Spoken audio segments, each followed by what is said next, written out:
incredibly graphic. Again, this was last night at Canandaigua Speedway. Stewart is in the 14 car, and 20-year-old Kevin Ward Jr. is on the outside in the 13 car. The car being driven by Ward, as you see, gets into the wall. Now watch carefully. Inside the car, Ward starts to unbuckle. As we see many times, drivers get upset. They climb out of the car, as does Ward here. He walks down the track to confront Stewart, who's in the car. The first car you will see is the 45. He will swerve to miss Ward. The next car you see is Stewart's 14. Ward is clipped by the right rear tire of Stewart's car. Ward was taken to the hospital and he was pronounced dead on arrival. Kevin Ward Jr. was 20 years old from Fort Layton, New York. He started racing when he was just 4 years old and has been racing the 13 car in the Empire Super Sprint circuit for the last 5 years. In a second, we will be joined by Mike Massaro, who is live from Canandaigua Speedway. He will update us on the investigation. But first, the comments from the police on the investigation. Now, this was at 3 o'clock this morning. Mr. Stewart has again, fully cooperated with the police officers that are investigating. He was visibly shaken by this incident and has promised his continuing cooperation in this investigation. What type of investigation is this at this point? Right now, this is an on-track crash investigation that we will continue.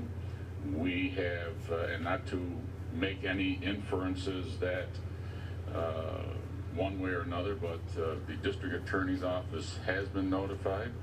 When this investigation is completed, we will review it with them, but I do want to caution so that there's no inferences drawn. At this time, this is an ongoing investigation of an on-track crash. After last night's accident, we are told Tony Stewart did come back to the track here at Watkins Glen. However, he is no longer at the track.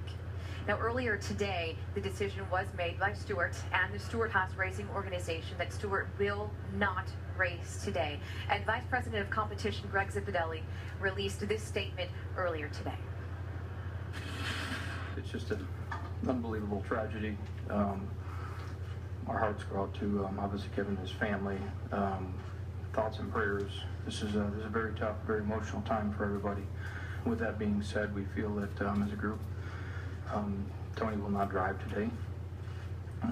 Regan Smith is on his way up. NASCAR has approved for him to get in the race car today. We talked last night, and then realizing, going through the night, give Tony some time to sleep on it, and met with him this morning, and he feels strongly this is the right thing to do.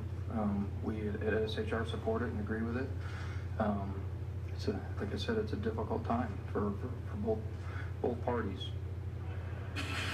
We did receive this statement from Stewart's sprint car team, Tony Stewart Racing. A tragic accident took place last night during a sprint car race in which Tony Stewart was participating. Tony was unhurt, but a fellow competitor lost his life. Our thoughts and prayers go out to his family and friends. We are still attempting to sort through all the details, and we appreciate your understanding during this difficult time. Dale Jarrett joins us now from the booth. You are very good friends with Tony Stewart, and you are one of the very few people who have actually spoken to him, and that happened this morning. What can you tell us about that conversation? Nicole, I did speak to Tony as a friend, and my conversation with Tony was just to let him know that he had many friends like myself and an entire community that was thinking about Tony. He is in our thoughts and our prayers, and that we all love and support him.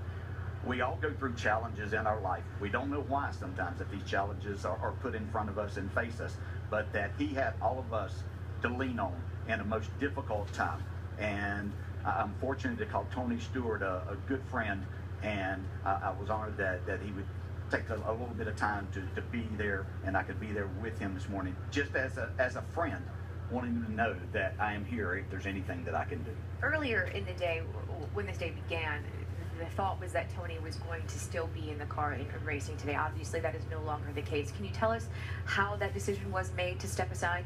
No, it was basically Tony's decision that he did that, and I think after you think about things, that you realize that this is the right thing, and that was the last thing that I told Tony, other than that I loved him like a brother, that he made the right decision. He didn't need my reassurance. He knew that he made the right decision, and it was the only decision. And Tony Stewart is that type of person, and showed that once again. Dale Jarrett, thank you very much. Again, Regan Smith will be in the car today for Tony Stewart. Tony Stewart will not race at 11:55 this morning. That is when Rick Hendrick's chopper touched down here at Watkins Glen. Regan Smith flew in with Mr. H from North Carolina, helmet in hand. He will be in that 14 car today. More from Watkins Glen when we come back.